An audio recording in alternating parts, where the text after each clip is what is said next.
The story begins not in silence but in sound, the rhythm of a restless city. New York, 1930.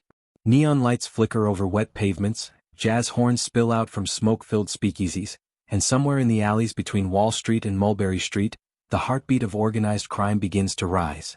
It's a city divided between those who play by the rules and those who write their own. And in the middle of that storm stands one man, calm, calculating, quietly rewriting the laws of power itself. His name is Charles Lucky Luciano. To understand Luciano is to understand America in transition, a country built on dreams and desperation. The Great Depression has cut deep. Money is scarce, morality is flexible, and for many, survival has become the only code that matters. Out of this chaos emerges a new kind of criminal, not the street brawler or back-alley thug but the strategist. The kind who sees crime as business, not bloodshed. Luciano wasn't the first to break the law, but he was the first to organize it. As the camera moves through the cityscape, from the tenements of the Lower East Side to the marble offices of corrupt politicians, we begin to see the web he will soon control. Bootleggers run liquor beneath the streets, gamblers play under dim lights, and every transaction, every bribe, every whispered deal, ties back to one truth: power is money and money never sleeps.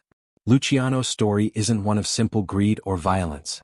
It's a story of transformation, the rise of order from anarchy, a vision born from brutality. He will take the old mafia, fractured by loyalty to blood and homeland, and reshape it into something entirely new, an American institution built on efficiency and profit. But to do that, he'll have to wage war against the very traditions that raised him. The streets hum with tension. Italian, Irish, and Jewish gangs all carve out their corners of the city, each protecting its own. Violence is constant, unpredictable. But somewhere between the smoke and sirens, a revolution is brewing, not of ideology but of structure.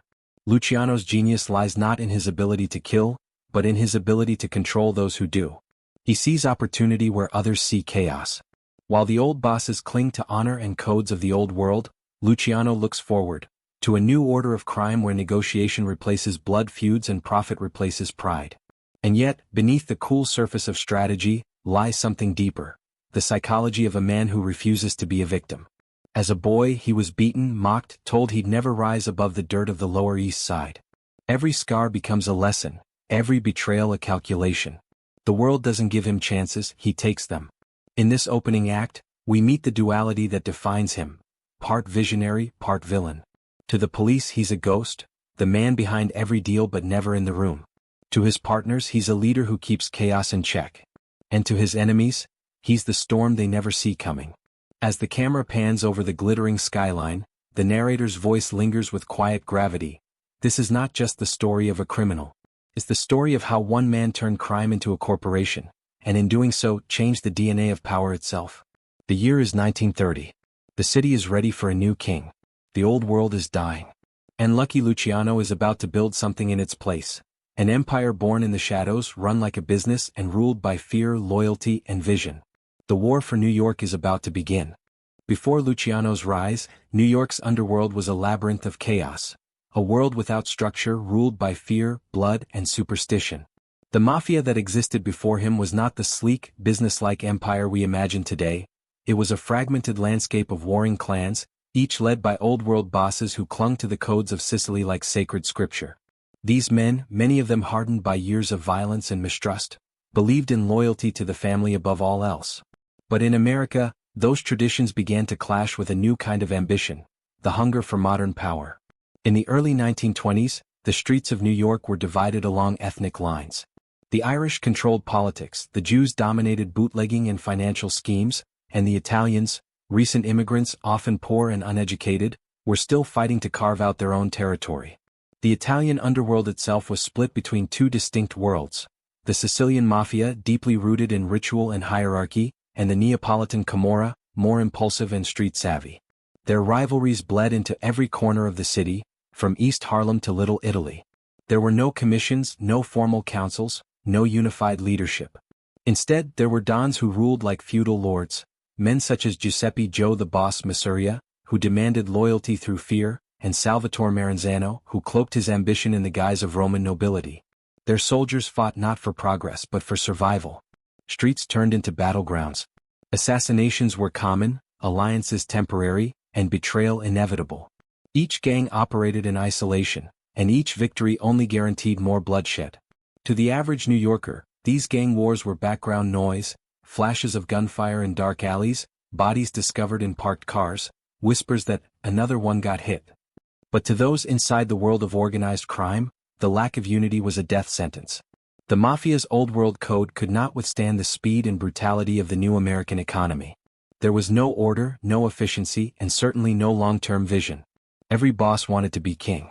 Prohibition poured gasoline on this chaos. The illegal liquor trade was a gold mine, but it required coordination, supply chains, safe routes, and trusted networks. The old dons were not businessmen, they were traditionalists. They couldn't adapt to the scale of modern crime. Deals were broken as fast as they were made, and every shipment risked betrayal. Millions were being made, but millions were also being lost, to greed, corruption, and disorganization. And yet, within this turmoil, a new generation was watching and learning.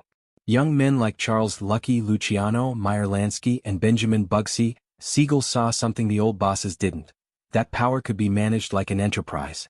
Luciano in particular was different.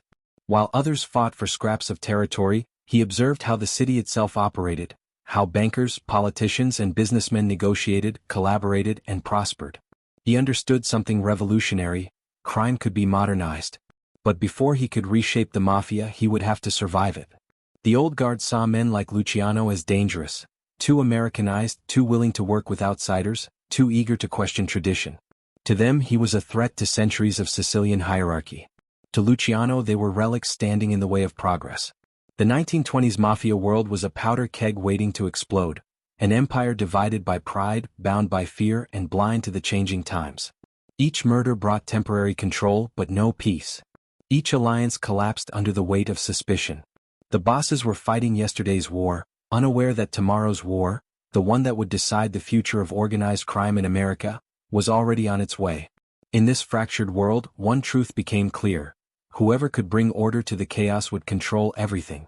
And Lucky Luciano, the street-smart immigrant who could navigate both the language of the old country and the ruthlessness of the new, was quietly preparing to do exactly that.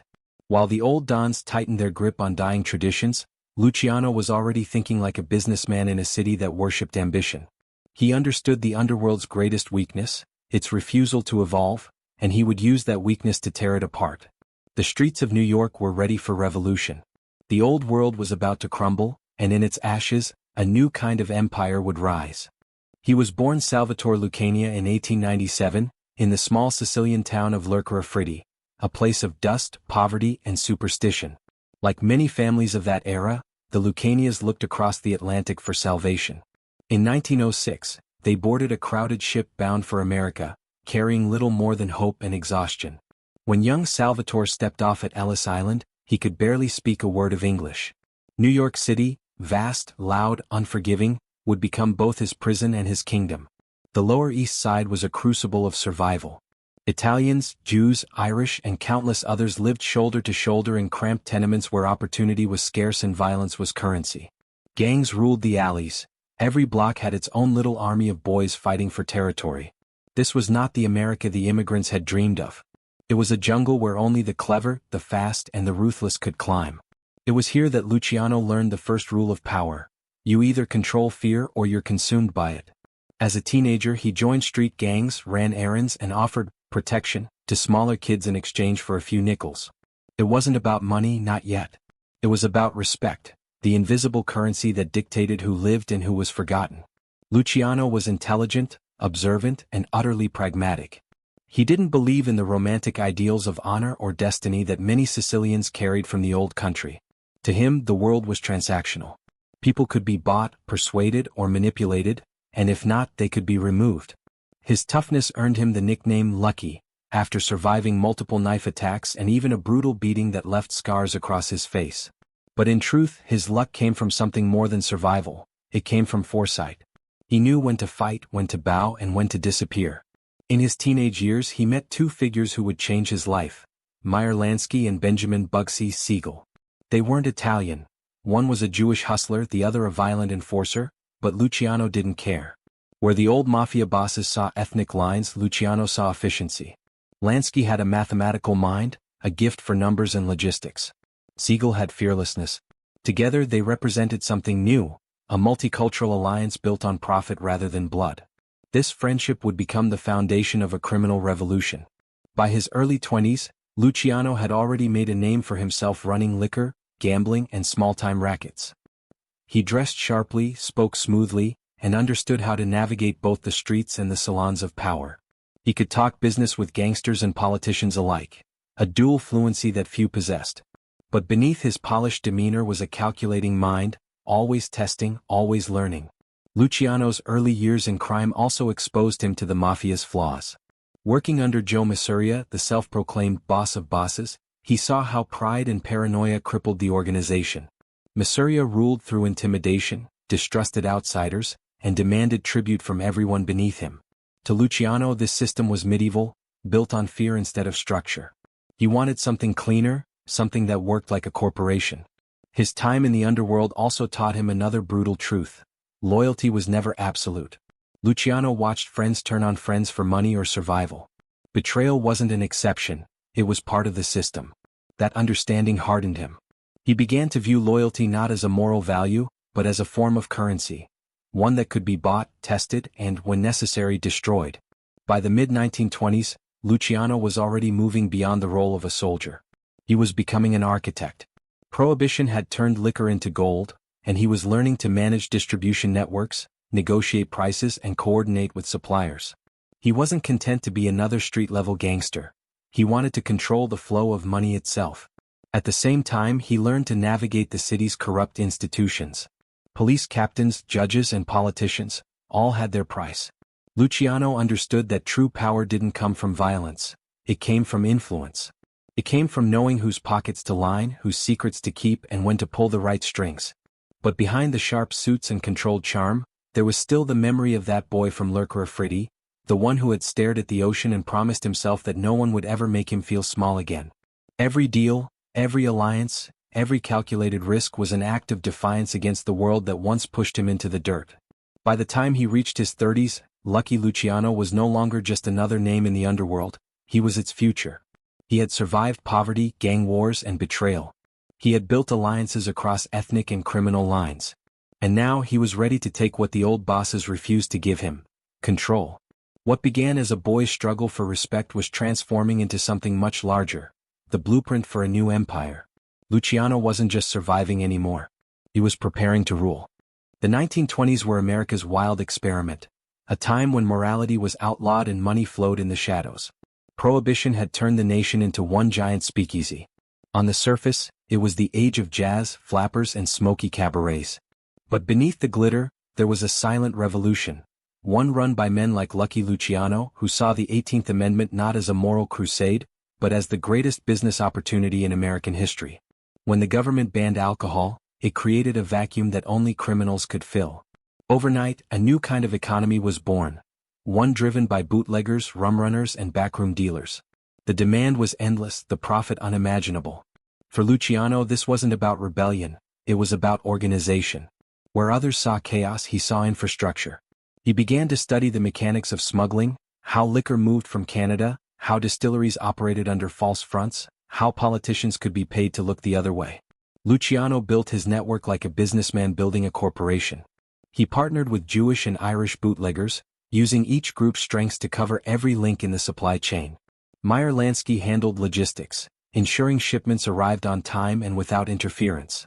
Frank Costello, with his political charm, greased palms in City Hall and kept the police looking elsewhere. Benjamin Bugsy Siegel enforced order, ensuring loyalty and fear were perfectly balanced. Together, they created one of the most efficient and profitable operations in the country. The profits were staggering. Speakeasies across Manhattan thrived under Luciano's supply lines. A single shipment of whiskey could yield thousands in profit overnight. But Luciano's genius wasn't in his greed, it was in his restraint. He believed in consistency, not chaos. Instead of fighting for every street corner, he focused on control, reliable routes, stable prices, and long-term relationships. It wasn't about quick money, it was about dominance. Meanwhile, the old dons like Joe, the boss Masuria, were still playing by ancient rules, demanding tribute, killing rivals, and refusing to cooperate with non-Italians. They saw Luciano's alliances with Jewish partners as betrayal, a violation of Mafia tradition. To them, outsiders were to be feared, not trusted. But Luciano understood America better than they did. This was the land of opportunity, and opportunity didn't care about bloodlines. The contrast between Luciano and his superiors was growing sharper with each passing year. Masuria was crude, paranoid, and obsessed with being the boss of bosses. He saw Luciano's modern ideas as disrespectful. Yet behind the scenes, Luciano was already outgrowing him. He attended meetings in expensive suits, spoke fluent English, and negotiated like a Wall Street broker. He moved between underworld taverns and uptown offices with equal ease. It wasn't just about power anymore, it was about evolution. As his profits soared, so did his influence. He invested in nightclubs, gambling rings, and labor unions. He paid off police chiefs, judges, and even politicians who wanted a slice of his world. By the mid-1920s, Luciano had built something rare: stability. His operations ran like clockwork, and his partners trusted him because he delivered. The Mafia had never seen organization on this scale. But as his empire grew, so did the danger. Rival factions were watching: the Sicilian purists led by Maranzano, and the remaining loyalists under Masuria. Both saw Luciano's success as a threat to their power. Rumors spread that he was getting too ambitious, too friendly with outsiders. Paranoia, that constant shadow in the Mafia world, began to tighten around him. Still, Luciano played the long game. He didn't challenge the old bosses outright, he studied them. He learned their weaknesses, their pride, their inability to adapt. He let them underestimate him, the young upstart who smiled too much and dressed too well. But behind that charm was calculation. He knew the old world couldn't survive much longer. When the time came, he would be ready to sweep it away. The Prohibition years forged him. They taught him logistics, discipline, and the true nature of power. Violence was a tool, not a language. Money was influence, not luxury. And control, silent, unseen control, was the highest form of domination. By the end of the decade, Luciano was no longer just a successful gangster. He was an industrialist of the underworld, a man who had turned bootlegging into an empire. But success came with a cost. His alliances were deep, his enemies deeper. The streets of New York were boiling beneath the surface, and every empire built in shadow cast its own.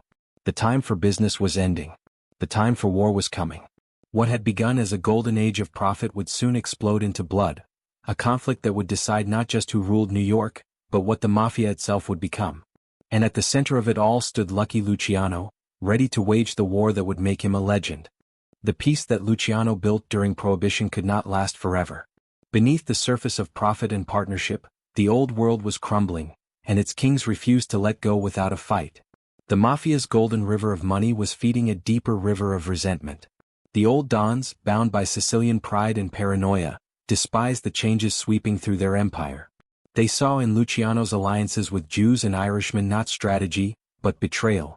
And soon, that resentment would ignite into one of the bloodiest underworld conflicts in American history, the Castellammarese War. By 1929, the underworld was split into two main factions. On one side stood Joe, the boss Masuria, Luciano's mentor, his superior, and the self-proclaimed Capo di Tutti Capi, the boss of all bosses. Masuria ruled like a medieval tyrant, demanding tribute from every Mafia family and killing anyone who resisted his authority. On the other side was Salvatore Maranzano, a refined, calculating Sicilian from Castellamare del Golfo, who arrived in New York determined to unseat Masuria and bring true Sicilian order to the Mafia. Their feud wasn't just about money or power. It was about identity, the old world versus the new. Masuria represented brute force and corruption, Maranzano, discipline and ancient code. Luciano represented something else entirely, the future. He had loyalties to neither. He believed both men were relics, symbols of a past that could no longer sustain itself. But to survive, he had to play both sides, smiling to one while negotiating with the other. The war that followed would consume the city.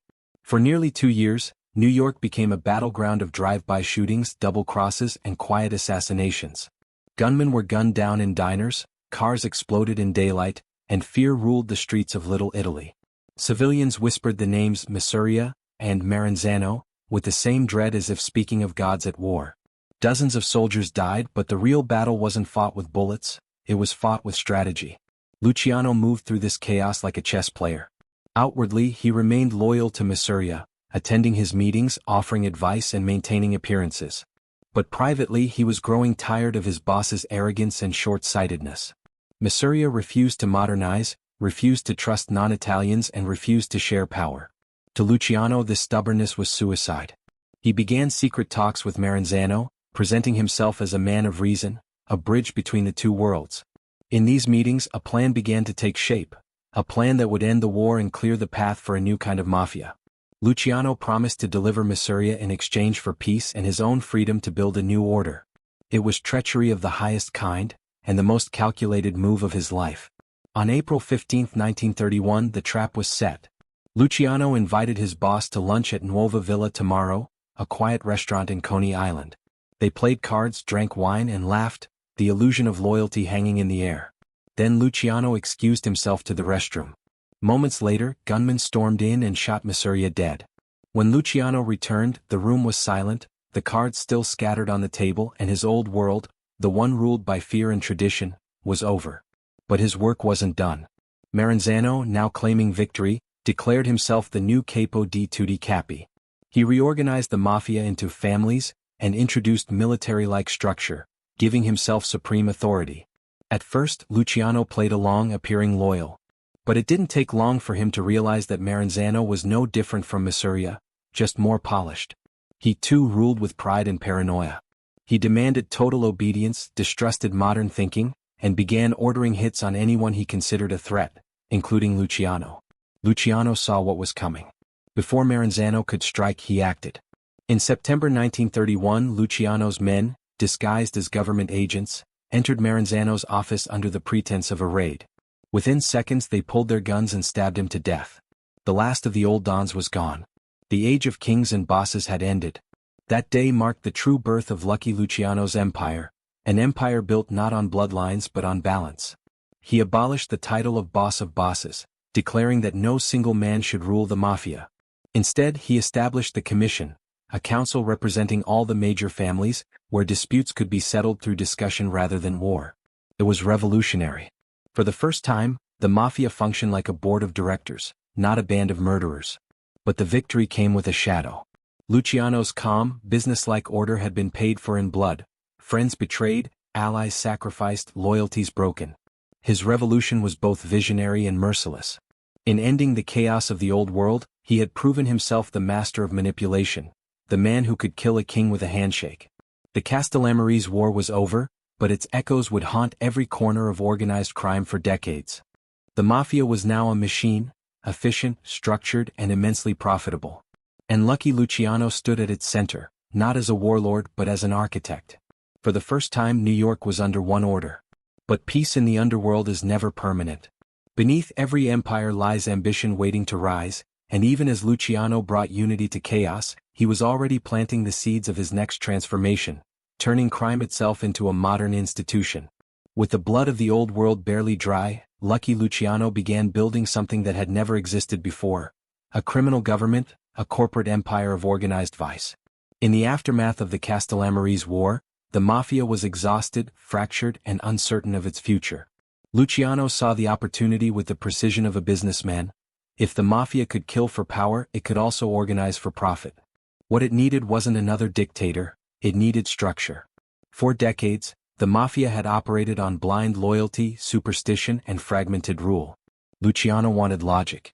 He abolished the ancient title of Capo di Tutti Capi, the boss of all bosses, declaring that it invited jealousy and endless bloodshed. Instead, he introduced the Commission, a revolutionary idea in the criminal world: a boardroom of equals. Each major family would have a seat at the table. The Luciano, Mangano, Bonanno, Professai, and Gagliano families, later known as the Five Families of New York. Together, they would govern the underworld, settle disputes, and vote on major decisions. Violence, in theory, would be the last resort. It was governance disguised as crime, a mirror image of American capitalism. The Commission became a council of CEOs, each with territory, departments, and defined profit streams. Luciano positioned himself as chairman but not monarch. His genius was in delegation, allowing others to feel powerful while quietly pulling the strings behind the scenes. Through diplomacy and quiet influence, he made himself indispensable. Every deal, every racket, every decision eventually traced back to him. The Mafia, once tribal and chaotic, now operated with modern efficiency. The families divided the city like a map of commerce. Gambling dens, union rackets, loan sharking operations, and prostitution rings all fell under controlled management. Each family reported its earnings, paid tribute to the commission, and adhered to agreed territories. Disputes were mediated, not massacred. It was the birth of organized crime as an institution, not a street gang but a syndicate. Luciano didn't stop there. He expanded his influence beyond Italian circles, building national alliances with Jewish and Irish crime figures. With Meyer Lansky, he developed sophisticated financial systems to launder money through legitimate businesses. With Frank Costello, he bridged politics and crime, securing protection through bribes and campaign funding. Luciano understood something no mobster before him had fully grasped. Power was not just about muscle, it was about networks. Under his leadership, the Mafia began to look less like an outlaw fraternity and more like a multinational corporation. Bootlegging profits were funneled into casinos, nightclubs, and even legitimate businesses. Labor unions were infiltrated, giving the mob control over ports, trucking, and construction. If you wanted to build, move, or sell anything in New York, you paid a piece to the machine Luciano built. But his transformation wasn't just economic, it was philosophical. He rewrote the Mafia's internal code, redefining loyalty not as blind obedience, but as mutual benefit. He encouraged cooperation among ethnic groups, breaking the racial rigidity that had defined organized crime for decades. Where old bosses saw cultural betrayal, Luciano saw diversification, the key to survival in modern America. Still, his empire was held together by more than business sense. Luciano understood psychology as well as he understood profit. He ruled through quiet intimidation. A smile and a word from him could be more terrifying than a gun. He made violence rare but decisive. When someone broke the rules, they vanished without spectacle. Order depended on fear, but fear that was efficient, controlled, and invisible. The commission was his crowning achievement, and for several years, it worked flawlessly. The Mafia experienced an unprecedented era of peace and prosperity. Murder rates dropped, profits soared, and law enforcement was largely in the dark about how the new system functioned. From the outside, it seemed as though crime had vanished. In reality, it had simply become professional. Behind closed doors, Luciano began to extend his reach beyond New York. Chicago's powerful boss, Al Capone, respected him. Mob leaders from Cleveland, Detroit, and Philadelphia sought his counsel. His influence stretched from coast to coast, the first true national crime network in America. He wasn't merely leading a syndicate. He was creating a shadow government, an invisible parallel to the one in Washington. Yet even as he modernized the Mafia, Luciano knew what he had built was fragile. The system depended on loyalty, secrecy, and the delicate balance of ambition. The commission wasn't a cure for greed, it was a leash. And in a world where every man wanted more, that leash could snap at any moment. For now, though, Luciano had achieved what no mobster before him had managed. He had turned chaos into order, bullets into bylaws, and blood into business. The underworld was thriving, and Lucky Luciano stood at the center. Not as a tyrant, but as the architect of an empire run like a machine. But power, even when shared, breeds envy. And as Luciano's star rose higher, shadows began to move beneath him. Rivals who resented his vision, allies who wanted more than their share, and enemies in places he could not yet see. The commission had brought peace, but it had also brought focus. For the first time, law enforcement and politicians began to realize that organized crime was not a myth, it was a system. And at its core there was one man, polished, smiling, untouchable, who had built an empire so efficient, it could hide its crimes in plain sight. Lucky Luciano had tamed the chaos of New York. But in doing so, he had created something even more dangerous. A new order powerful enough to challenge the law itself. Power in Luciano's world was never static. It flowed like money, shifting, adapting, and always searching for its next advantage. By the mid-1930s, Luciano had become more than a crime boss. He was a quiet sovereign of the American underworld. Yet even as his empire flourished, new tensions began to brew beneath its polished surface. The Mafia's peace, built on balance, was fragile, and in a world where loyalty could be bought and sold, friends could turn to enemies overnight. Luciano's alliances had been forged in the fire of the Castellammarese War, but prosperity has a way of revealing ambition. His closest partners, Frank Costello, Vito Genovese, Meyer Lansky, and Bugsy Siegel, each had their own visions of what the future should look like. Together, they had built a system that ran like clockwork. Gambling in New York, narcotics from overseas, prostitution rings in Manhattan hotels, and political control through labor unions. But as the profits grew, so did the hunger to claim a larger piece. Frank Costello, smooth and politically connected, represented the business wing of the empire. He greased palms, managed the unions and kept judges and city officials in their pockets. He believed in discretion, in influence without visibility. Vito Genovese, on the other hand, was darker, more traditional and far less patient. To him, Luciano's modern approach was weakness. Cooperation with Jews and outsiders was sacrilege. Genovese didn't want a council, he wanted a crown. This ideological divide became the first fracture in Luciano's empire. Genovese began quietly maneuvering behind the scenes, spreading whispers among the old guard that Luciano had lost touch with Sicilian values. While Luciano spoke the language of business, Genovese invoked the language of blood. It was a dangerous contrast, one that mirrored the same struggle Luciano himself had waged against the old bosses years earlier. History, it seemed, was beginning to repeat itself. Outside of the Mafia, new pressures were mounting as well. The Great Depression had left millions desperate, and the underworld grew rich off that desperation. Gambling, bootlegging, and vice thrived, but so did law enforcement's appetite for justice, or at least publicity.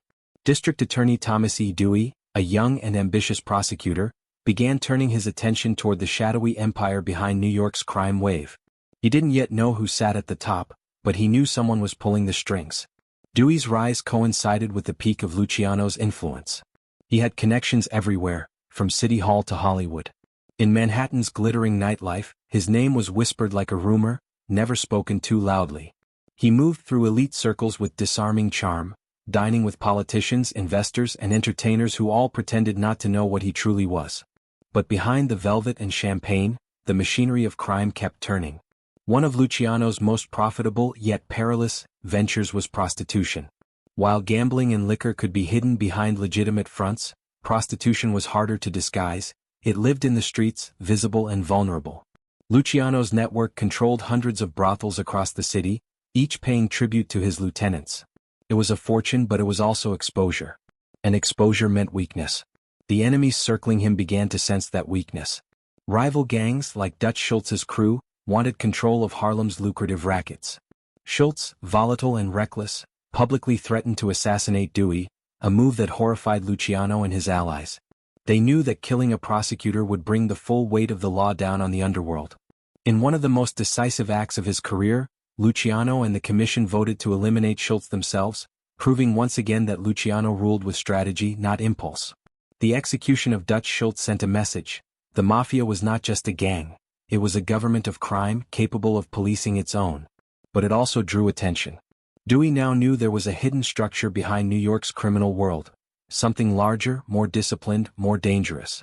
His investigation tightened, moving closer to the man everyone called the boss of all bosses, even though Luciano himself had abolished the title. Meanwhile, within Luciano's own ranks, paranoia began to grow. Genovese saw Dewey's crusade as an opportunity. If Luciano fell, Genovese would inherit the empire. He began quietly cooperating with law enforcement, feeding them small bits of information through intermediaries. No one suspected it yet, but the betrayal had begun.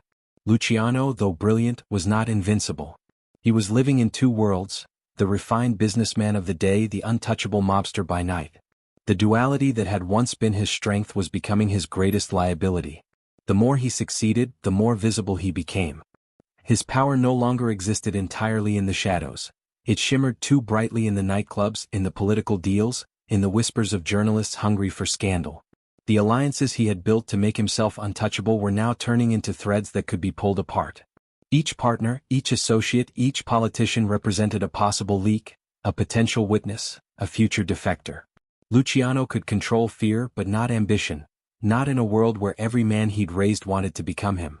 As the 1930s drew to a close, the illusion of safety began to collapse. Law enforcement was closing in, allies were plotting, and enemies, both in courtrooms and in backrooms, were aligning against him. Luciano had spent a decade building an empire out of chaos, but even the most perfect machinery can corrode from within. The golden age of Lucky Luciano was nearing its peak, but in every empire, the moment of greatest triumph is also the moment the fall begins. The storm was gathering, and this time it wouldn't come from the streets but from the law. The late 1930s marked the beginning of Lucky Luciano's quiet war, not against rival gangsters but against time, betrayal, and the slow tightening grip of the law. The world he had built so carefully, a world of control and cooperation, was beginning to tremble under pressures he couldn't see or silence. From the outside, his empire looked untouchable, an invisible machine that ran New York's vice economy with precision. But inside, cracks were beginning to spread, and the walls of secrecy that had protected him for years were starting to collapse. For years Luciano had been a ghost. His hands were never dirty, his name rarely appeared in any report. Everyone knew he was powerful, but few could prove it. That invisibility had been his greatest weapon, the ability to operate from the shadows while others took the risks. But Thomas E. Dewey, the ambitious special prosecutor for New York, was determined to change that. Dewey was young, sharp, and relentless, a man who saw the Mafia not as an urban myth, but as a cancer on the city's soul.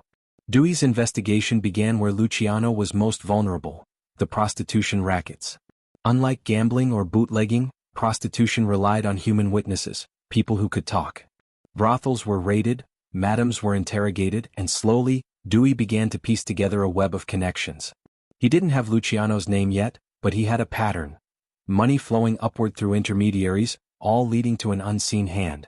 That hand, Dewey suspected, belonged to Lucky Luciano. Inside Luciano's circle, paranoia was growing. The police were raiding clubs and hotels connected to his operations. Informants were whispering in exchange for leniency.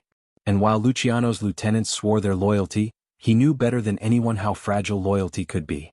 The walls were closing in, and the very structure he had built, efficient, organized, traceable, was now being used to hunt him.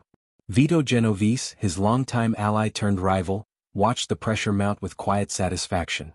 Genovese's ambitions had never faded, and now, Dewey's crusade gave him an opportunity. The more attention the authorities paid to Luciano, the safer Genovese became, and the closer he moved toward reclaiming the throne. He began quietly distancing himself from Luciano's empire, presenting himself as a minor player while encouraging whispers that Luciano was the true head of the prostitution syndicate. Meanwhile, Luciano tried to maintain composure. Publicly, he dismissed Dewey as an overzealous politician. Privately, he knew the threat was real. For the first time in his career, he was not fighting men with guns but men with evidence. The streets could be silenced, the courtroom could not. The hidden war reached its peak in 1936. Dewey's raids intensified. One by one, the madams and prostitutes working under Luciano's protection were arrested and interrogated. Dewey offered them deals, immunity in exchange for testimony. Slowly, the code of silence that had protected the underworld began to break. Fear of prison outweighed fear of the Mafia. Witnesses began naming names, describing payoffs, and pointing fingers upward. The web was no longer invisible, it had a shape, and at the center of it, Dewey saw the outline of Lucky Luciano. When Dewey's office finally issued the warrant for Luciano's arrest, it was both shocking and inevitable. Newspapers erupted with headlines, painting him as the Vice King of New York. Police raided luxury hotels, nightclubs, and private apartments, but Luciano had already disappeared. For days he moved in the shadows, traveling between safe houses, considering escape routes to Cuba or Mexico. But the net was too tight. He was finally captured in Hot Springs, Arkansas in April 1936, after a nationwide manhunt. The man who had built his empire on invisibility was now in the spotlight, and the entire nation was watching. Luciano's arrest sent shockwaves through the underworld. Allies panicked, rivals celebrated, and the commission scrambled to preserve order. For the first time, the Mafia's stability was threatened not by internal war, but by the American justice system. The invisible government Luciano had built was now being dragged into the light. In the weeks that followed, Dewey constructed his case like Luciano had built his empire, systematically, piece by piece. He presented a chain of witnesses, each linking Luciano to the vast prostitution network. The evidence was circumstantial but compelling. Luciano had never been caught giving orders, but he didn't need to be. His empire functioned too perfectly for it to be coincidence. Behind bars awaiting trial, Luciano maintained his composure, but those who saw him up close noticed the cracks. He was still the sharp dresser, the confident speaker, but his eyes betrayed fatigue, the kind that comes from realizing the game is no longer in your favor. He had fought wars with bullets, betrayal, and fear. But this was different. This was a war of institutions, of law, press, and public perception, and it was one he could not control with charm or money alone. As Dewey's case unfolded, it became clear that Luciano's downfall wasn't just the work of one man, it was the inevitable consequence of his own creation. He had turned crime into business and business left records. He had structured his empire to run efficiently, and efficiency left trails. His genius for order was now his undoing. The hidden war between Luciano and Dewey wasn't fought in alleys or on street corners, but in the quiet corridors of power, in courtrooms, newspapers, and interrogation rooms. It was a war between two visionaries, one who built his empire outside the law, and one who vowed to bring it down from within. By the end of 1936, the storm Luciano had spent his life mastering had finally found him. He had tamed the underworld, united the Mafia, and outsmarted every rival, but he could not outsmart the world he lived in. The age of invisible power was ending, and Lucky Luciano, the architect of organized crime, was about to face the one enemy he could not silence: the truth. The empire had been built in silence, but the fall would happen in full view of the world. By the spring of 1936, the name Lucky Luciano was no longer just whispered in smoky backrooms, it was printed in bold type across every major newspaper in America. The man who had once controlled New York from the shadows was now on trial, his life and legend dismantled piece by piece under the harsh light of a courtroom. The public wanted a villain, and Thomas E. Dewey was determined to give them one. Luciano's arrest had already been a spectacle, but his trial became theater, the clash of two archetypes, the refined mobster and the righteous prosecutor. The courtroom in Manhattan buzzed with journalists, politicians, and curious citizens. Outside, crowds gathered just to catch a glimpse of the man who had supposedly run New York's underworld like a corporate empire. Some came to jeer, others came to marvel. For years Luciano had been a ghost. Now for the first time the ghost had a face.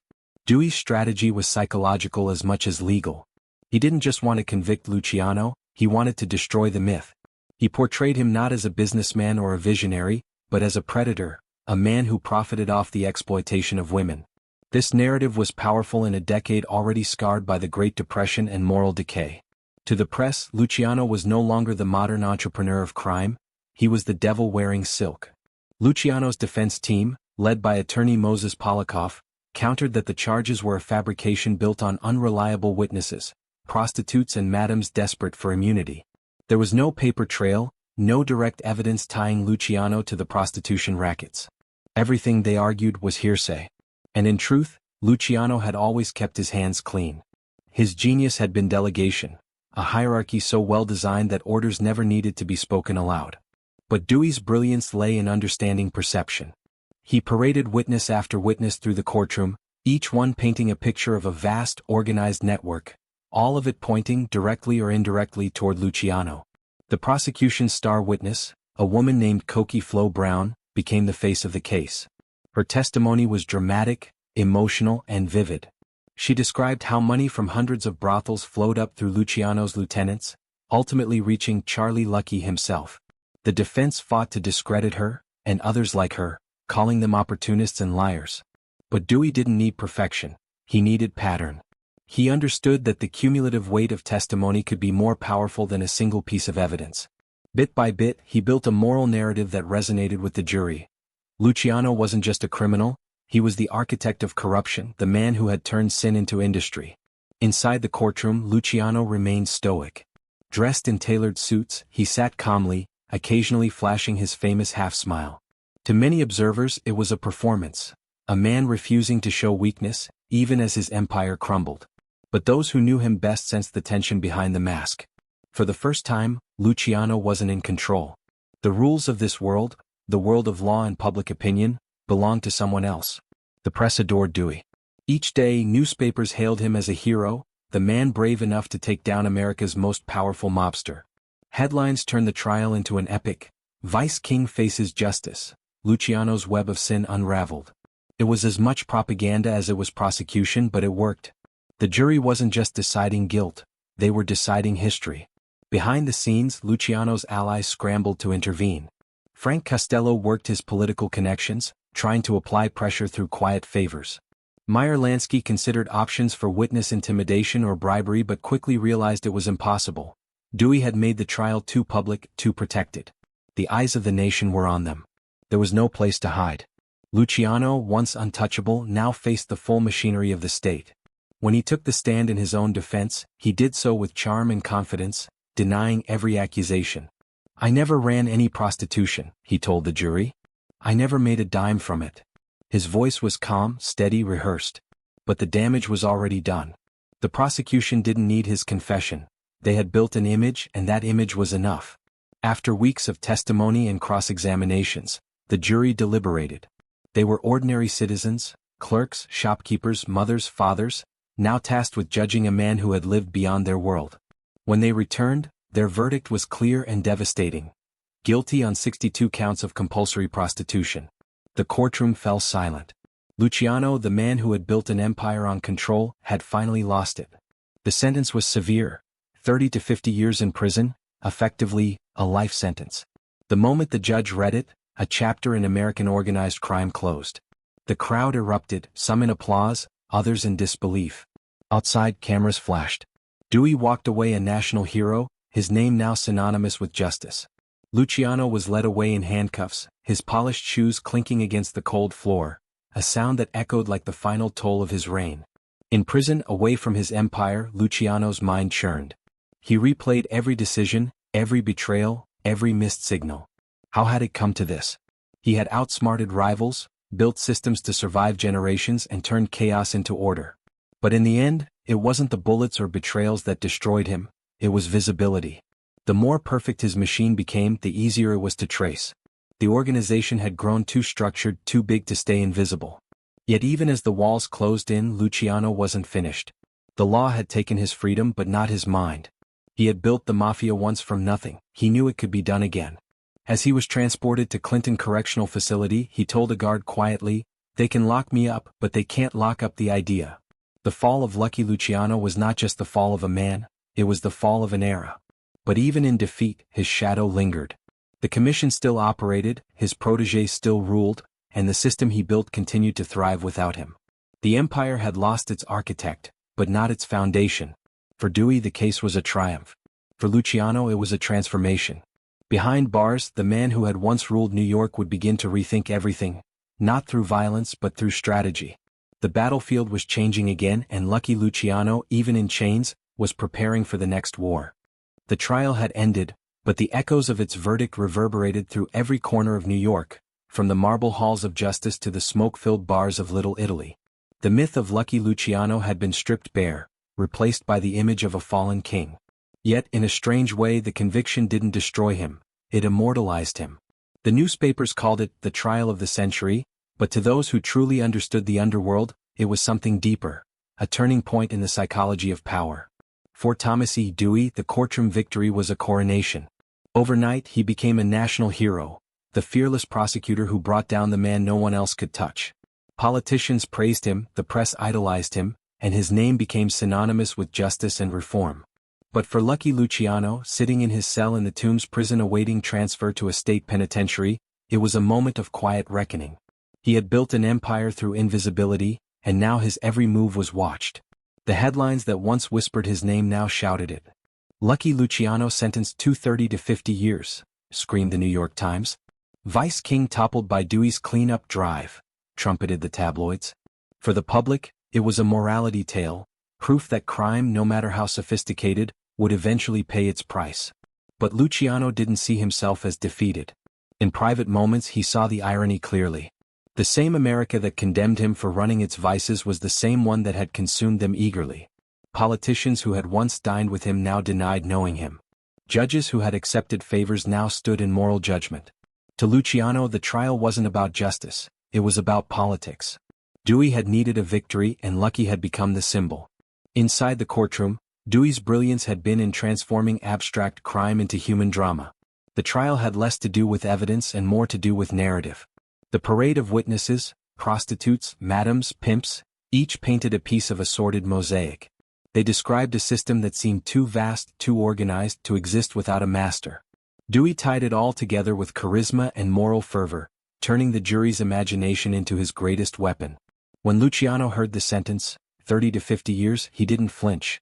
Witnesses said he stared straight ahead, expressionless, as if calculating his next move. It wasn't courage. It was control. To lose composure was to give Dewey victory twice. He simply nodded once and whispered to his lawyer, "We'll appeal." But appeals would fail, and within months, Lucky Luciano, once the most powerful man in New York, found himself behind the iron gates of Clinton Correctional Facility, Dannemora. Dannemora was a fortress in the mountains of upstate New York, cold, isolated, and brutal. It was nicknamed Little Siberia. The winters there were merciless, the walls thick with ice. For a man who had lived his life surrounded by silk suits, fine wine, and the soft hum of nightclubs, it was a descent into another world. Prison was designed to break men, but Luciano was not most men. He adapted with quiet precision. He observed, he learned, and slowly he began to rebuild influence, even behind bars. Within months, guards and inmates alike treated him with respect. He never asked for favors, but they came anyway. His reputation preceded him. In a place ruled by survival, power had a way of reasserting itself. Outside, the world changed quickly. Dewey's star continued to rise. He became Manhattan's district attorney, then governor of New York, and even a presidential candidate. Every step of his ascent was built, in part, on the legend of having taken down Luciano. But the higher Dewey climbed, the more people began to question the trial's foundation. Rumors persisted that witnesses had been coerced, that evidence had been manipulated, that politics had played a larger role than justice. For Luciano, those rumors were cold comfort. He had become both a villain and a myth, a man whose downfall symbolized America's war on vice, and whose methods had inadvertently modernized crime itself. His conviction hadn't destroyed the commission. If anything, it had solidified it. The system he created was now self-sustaining. Each of his trusted lieutenants, Costello, Genovese, Lansky, continued running operations seamlessly. The machine ran on even without its architect. From his cell, Luciano followed the news closely. He read about the Mafia's expansion into new industries, narcotics, labor racketeering, even Hollywood's unions. The empire had grown beyond New York. The structure he had envisioned was now reality, spanning the nation and even reaching overseas. Ironically, his imprisonment had given the commission legitimacy, a kind of invisible continuity. The law had caught Luciano the man, but it could not catch Luciano's idea. Still, the isolation gnawed at him. Power had always been his oxygen. Now he lived in silence, the echo of footsteps in long corridors, the sound of steel doors clanging shut. He began to reflect on his past, not with regret, but with calculation. Every betrayal, every alliance, every risk replayed in his mind like chess moves. He began to understand something few gangsters ever did, that true power wasn't just in control but in continuity, in building something that could survive its creator. Occasionally he received visits, old allies, lawyers, even sympathetic politicians. Each visit reminded him that the outside world hadn't forgotten him. There were whispers that some of his old associates were working to appeal his case, or even seek a pardon. But Luciano didn't put faith in hope. He had learned long ago that in America, freedom was a currency, and every favor had its price. In the public imagination, the trial of Lucky Luciano became a symbol, the triumph of law over organized evil. But beneath the surface, something else had happened. The government had, perhaps unknowingly, validated his blueprint. By naming him the architect of a vast criminal network, they had proven that such a system existed, and that it worked. They had confirmed what Luciano had always believed, that order, even in crime, could outlast chaos. As 1936 turned into 1937, and the cold of Dannemora deepened, Luciano began to plan quietly. He wrote letters in careful code, sent through intermediaries. He didn't speak of escape, he spoke of legacy. He instructed his men to maintain the peace, to avoid wars, to protect the structure. "The commission is the thing," he wrote once, "not the man." It was the closest thing he had ever said to admitting mortality. In the eyes of the law he was a prisoner. In the eyes of the underworld he was still il capo moderno, the modern boss. And while Dewey had won the battle, Luciano had planted an idea too sophisticated to kill. The trial had ended his freedom but not his influence. The sentence had stripped him of his empire, but not of his name. Behind the bars of a frozen fortress, Lucky Luciano was beginning to understand something far deeper than victory or defeat, that legends are not destroyed by walls or verdicts. They are only rewritten. And as the snow fell over Dannemora, the man once called Lucky began the next phase of his war. A war not of bullets but of endurance. A silent war for legacy. By the late 1930s, Charles Lucky Luciano was no longer walking the streets of Manhattan in tailored suits or presiding over meetings in hotel suites. He was inmate number 92168 at Clinton Correctional Facility, Dannemora, a place so cold and remote that locals called it New York Siberia. But if the courts had imagined that a prison cell could silence the most powerful mobster in America, they misunderstood the nature of power. For Luciano, prison wasn't the end. It was adaptation. The first months were the hardest. Gone were the tailored clothes, the women, the laughter of jazz-filled nightclubs. His world had shrunk to concrete walls, metal bars, and the sound of distant footsteps echoing through stone corridors. But Luciano had always been a strategist. He studied his new environment like he'd once studied the streets. Within weeks he began building alliances. He wasn't the kind of man who inspired pity, he inspired order. Even behind bars his reputation preceded him. Guards who had read his name in the papers treated him with a wary respect. Inmates, many of them petty criminals or mob foot soldiers, sought his attention, his protection, his approval. Slowly the social structure of Dannemora began to shift around him. The same organizational instinct that had created the commission now began reshaping life inside the prison walls. Luciano wasn't violent in prison. He didn't have to be. His influence came through favors, through calm words and quiet gestures. He arranged for prisoners to get better food or easier work assignments. He kept the peace when fights threatened to erupt. Even the warden noticed. Wherever Luciano went, disorder seemed to disappear. It was as though he had brought the Mafia's invisible order into the chaos of incarceration. Outside those walls, his empire continued to function. Frank Costello managed political connections and union rackets. Meyer Lansky handled finances and investments. Vito Genovese, though always a snake in the grass, had fled to Italy, where he was quietly building connections with Mussolini's fascist regime. The machine ran on, its gears turning smoothly, powered by the structure Luciano had designed years earlier. From his cell, Luciano still communicated with the outside world. Letters written in coded language found their way to trusted associates. Visitors came under the guise of family or legal counsel. Each conversation carried more meaning than it seemed. Luciano never gave direct orders, he didn't need to. He simply reminded his men of principles: stability, cooperation, profit over ego. Don't let the streets go to war, he would say. The cops already won one fight. Don't give them another. In the early 1940s, as the world plunged into war, Luciano's reach unexpectedly expanded. The U.S. government, desperate to protect its docks from foreign sabotage, began working quietly with underworld figures to secure New York's waterfront. The Office of Naval Intelligence, aware that the Mafia controlled the docks and shipping unions, sought a way to guarantee loyalty in silence. Enter Operation Underworld, one of the strangest alliances in American history. Naval intelligence officers approached Meyer Lansky, who in turn reached out to Luciano in prison. The proposal was simple. In exchange for Luciano's cooperation in ensuring no Axis sabotage occurred along the eastern seaboard, the government would consider reducing his sentence. Luciano agreed, not for freedom but for relevance. He would not fade into memory while the world changed around him. Even from behind bars, he orchestrated communication between the government and mob-controlled dock workers. Ships moved safely. Sabotage was non-existent.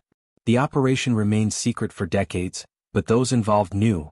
It was Lucky Luciano who had helped secure America's wartime ports. His involvement in Operation Underworld reshaped how the authorities viewed him. Dewey, who by then had become governor of New York, couldn't ignore the irony. The man he had once condemned as the embodiment of corruption had now become, however indirectly, an asset to the country's war effort.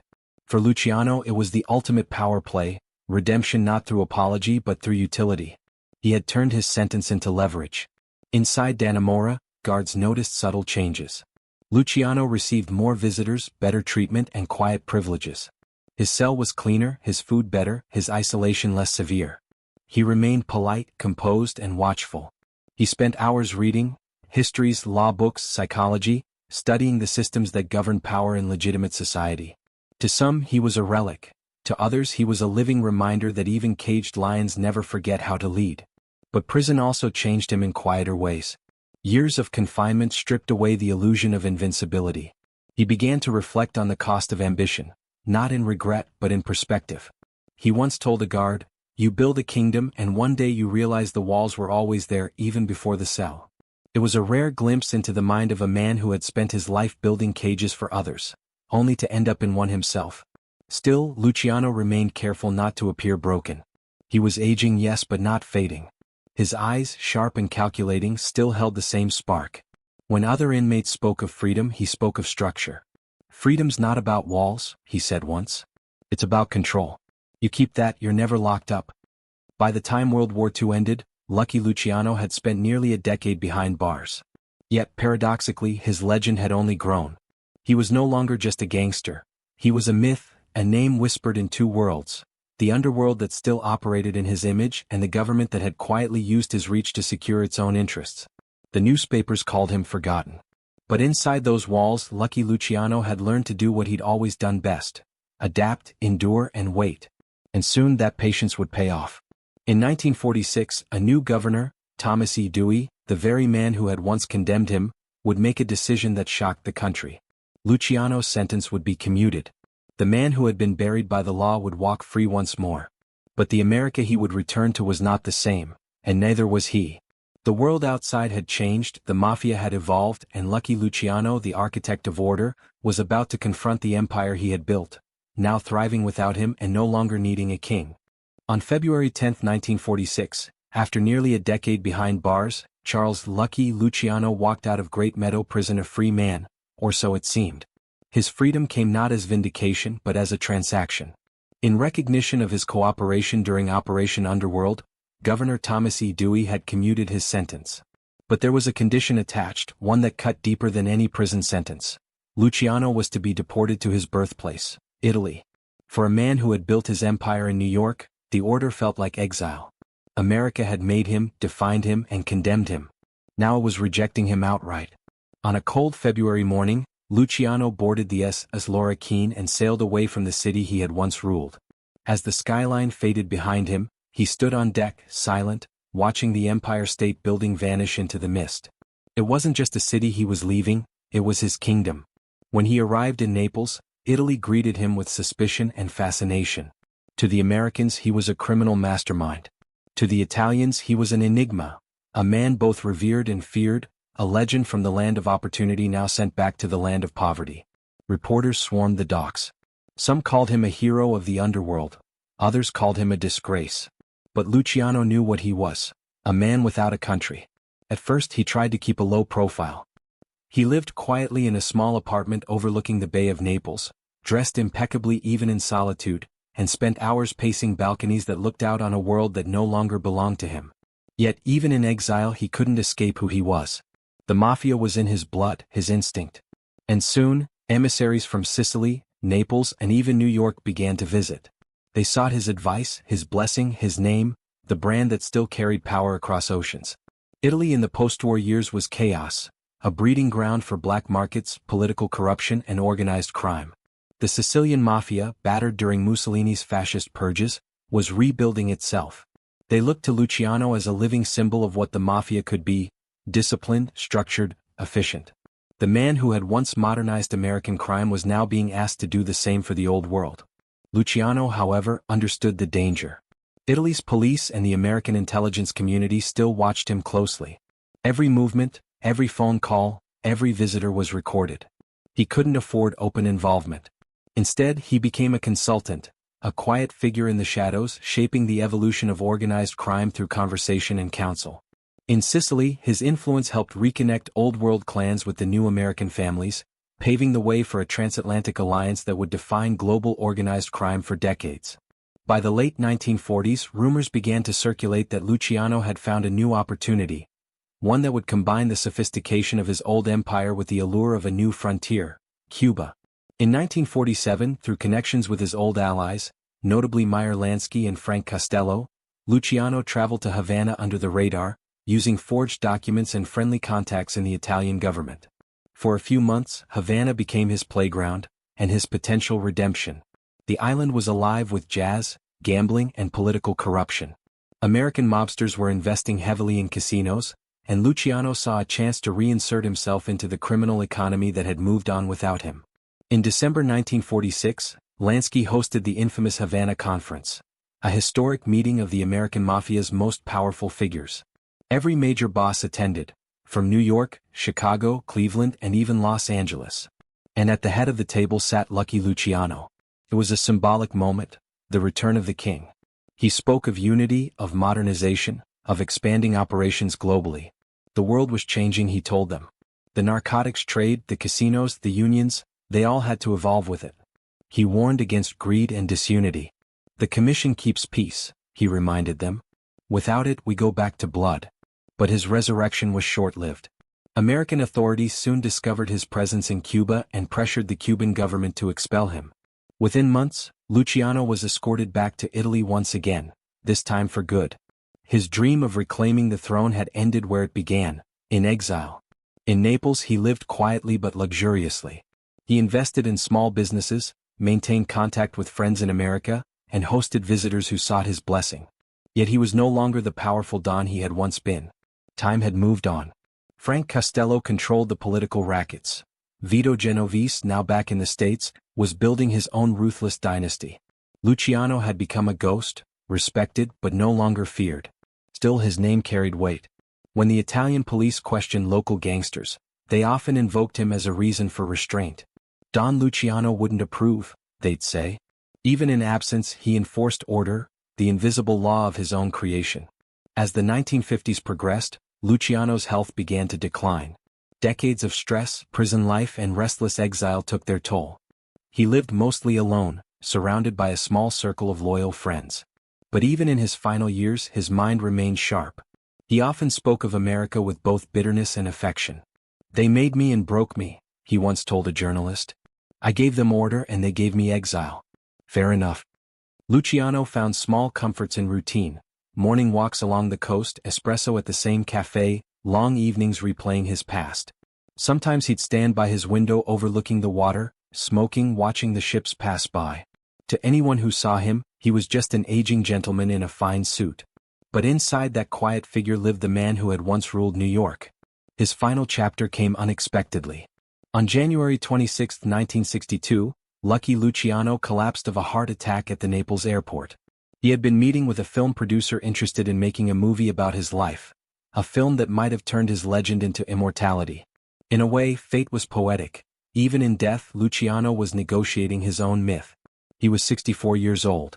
The police found him lying near the terminal doors, his hat beside him, his face calm, as if he had simply paused to rest. For a man who had lived through war, assassination plots, betrayals and prison, death had come quietly on neutral ground, not by the gun but by the heart. When his body was returned to the United States for burial, thousands came to watch the procession. Some were old associates, others were curious onlookers. The newspapers called it the final return of the Godfather. His casket was buried in St. John's Cemetery, Queens, the same soil where his empire had once stood. Lucky Luciano died far from the city he had once ruled, but his influence never truly left it. In exile he had lost his crown but kept his kingdom, invisible, enduring and everywhere. And as the waves of the Bay of Naples lapped against the shore that evening, it was as if the sea itself whispered the truth he had always known. Kings fall, empires fade, but ideas, the kind built on power, loyalty and fear, outlive their makers. When Charles Lucky Luciano's body was laid to rest in Queens in 1962, an era seemed to end with him. Yet, in truth, it was only beginning. His death closed one chapter of organized crime, the age of bootleggers and street wars, and ushered in another, the global corporate mafia. The empire he had built, refined, and structured continued to breathe long after his heart had stopped. His fingerprints were on every racket, every alliance, every handshake between power and crime for decades to come. To understand Luciano's legacy is to understand transformation. Before him, organized crime in America was chaotic, ethnic gangs locked in endless cycles of revenge, violence, and territorial pettiness. After him, it became a system, a network governed by order, profit, and shared interest. Luciano's genius wasn't just in what he did, but in what he made others believe: that crime could be managed like an institution, that stability was worth more than dominance, and that money could replace blood as the foundation of loyalty. In the years following his death, the structure he built, the Commission, became the invisible government of the underworld. Even as new names rose, Carlo Gambino, Joe Bonanno, Sam Giancana, each of them operated within the framework Luciano had designed. 5 families in New York, regional councils across the country, profit sharing across territories, it was the architecture of power made permanent. But Luciano's legacy wasn't confined to America. His ideas crossed oceans, influencing the Sicilian Mafia, the French Connection, and even South American cartels. His insistence on hierarchy, diplomacy, and financial sophistication became the blueprint for transnational organized crime. The global drug trade, the syndicates of the 1970s, and the shadow economies of the modern world all owe something to the model he created in 1930s New York. Yet, behind the organization and order, there was a deeper legacy, psychological, almost philosophical. Luciano turned the Mafia into more than a criminal enterprise. He made it a reflection of human ambition.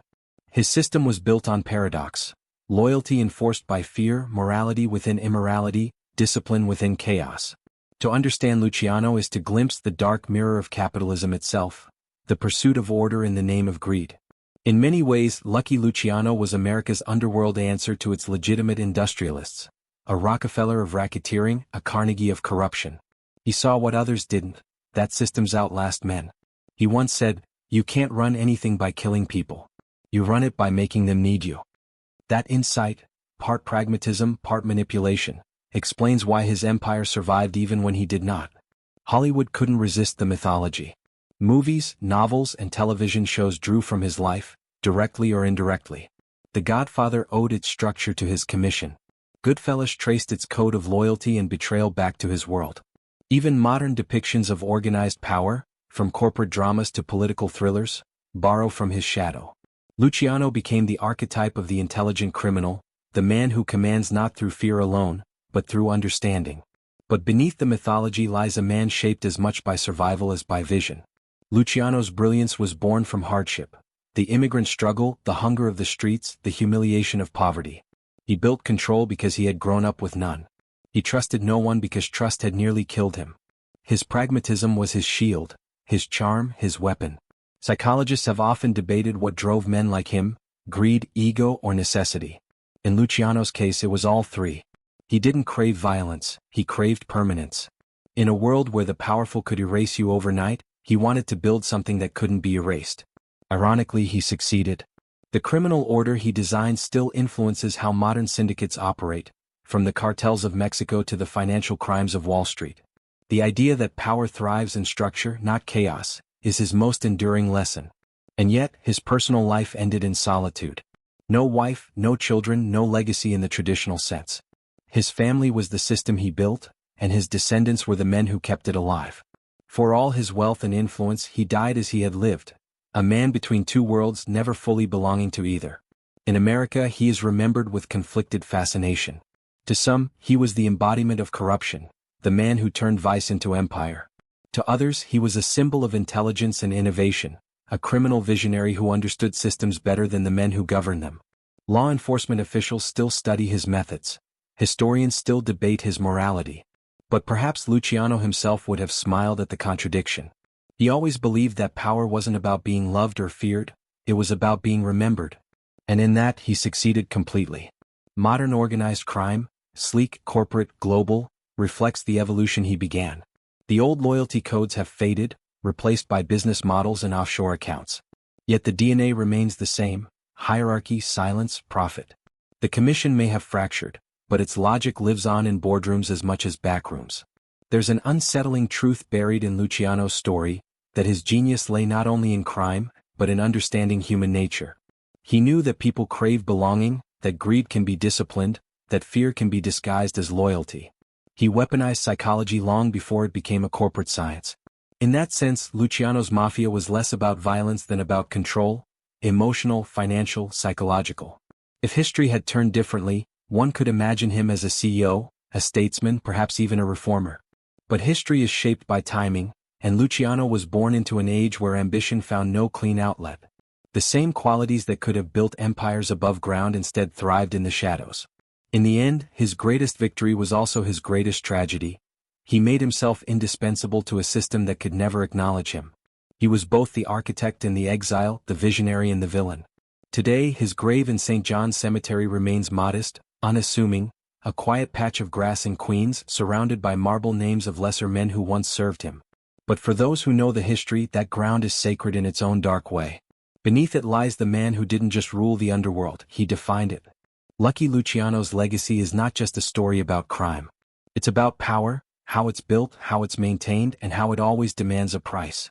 Because in the end, as Luciano himself might have said, power doesn't die with the man who holds it. It simply changes hands. The story of Charles Lucky Luciano ends where it began, in the shadows of New York, a city that both created and destroyed him. His name, once whispered in fear across speakeasies and back rooms, now echoes through history as something larger than life, the man who took chaos and shaped it into order. But the true legacy of Luciano isn't just written in the annals of organized crime, it's written in the psychology of power itself. Every empire, legitimate or otherwise, follows the same trajectory. It rises from necessity, thrives on control, and falls to corruption. Luciano's life embodied that cycle. He rose from the immigrant struggle of the Lower East Side, built an empire on intellect and adaptability, and fell not through violence, but through the same system he had perfected. His genius lay not in the crimes he committed, but in the structure he left behind, a blueprint for power that transcended morality. As the years passed, the world changed, but the patterns he created did not. The Mafia evolved into corporations, gangsters became businessmen, corruption became policy. Luciano may have worn silk suits instead of ties, but his understanding of hierarchy, loyalty, and manipulation could just as easily describe any modern institution. He was, in a sense, both a criminal and a prophet, a man who saw how systems of power could be built on invisible rules, and how those who mastered them would always outlast those who only followed them. When we look back at his story, it's tempting to paint him as a villain, a ruthless manipulator who profited from vice and exploitation. And he was. But to stop there is to miss the deeper truth, that Luciano was also a product of his time, molded by poverty, prejudice, and the brutal Darwinism of early 20th century America. For immigrants like him, the system offered no fair game, so he built one of his own. In that sense, his story mirrors the American dream turned upside down. Ambition without morality, success without redemption. In the glow of hindsight, Luciano's empire seems inevitable, almost fated, as though he had simply recognized a truth that others were too afraid to admit, that power, once organized, is indistinguishable from legitimacy. His commission mirrored a boardroom. His alliances reflected political diplomacy. He didn't destroy the old mafia, he corporatized it. And in doing so, he blurred the line between criminal and capitalist. Yet, for all his cunning, Luciano never escaped the loneliness of power. His life was a masterclass in control, but his death was quiet, solitary, almost poetic. No bodyguards, no headlines, no gunfire, just a man collapsing in an airport, moments after sealing his own myth. It was as if fate had granted him the one ending he had earned. Peace, not punishment. There's a certain irony in the way history remembers him. The courts called him a parasite, but decades later, criminologists call him an innovator. Politicians condemned his empire, yet borrowed his methods, networks, deals, unspoken agreements, to build their own forms of influence. Luciano might have smiled at that. He always believed that the world ran on the same principles, whether in the street or the State House. The only difference was the suit. And so, as the documentary draws to a close, the camera returns to New York. The skyline at dusk, the heartbeat of the city unchanged. Somewhere in the hum of traffic and ambition, his presence still lingers. Not in the form of crime but in the architecture of power itself, silent, structured, enduring. Luciano's story reminds us that morality is often the first casualty in the pursuit of order. He built a world where loyalty replaced justice, where silence was virtue, and where the ends always justified the means. It's a haunting reflection of how easily human ambition can twist principle into policy, and crime into culture. And yet, perhaps the most unsettling truth is that we still recognize something of ourselves in him. The hunger to rise, the desire to control our fate, the belief that intelligence can outplay circumstance. Luciano's life is a mirror held up to every age that confuses power with success. In the final moments of his story, as the waves of the Atlantic stretch endlessly toward New York, the narrator's voice would soften, reflective, almost mournful. He came from nothing, built an empire from shadows, and died in exile. But his design lived on, in every deal made behind closed doors, in every hierarchy that prizes loyalty over truth. Lucky Luciano didn't just change the mafia. He changed how the world understands power itself. Fade to black.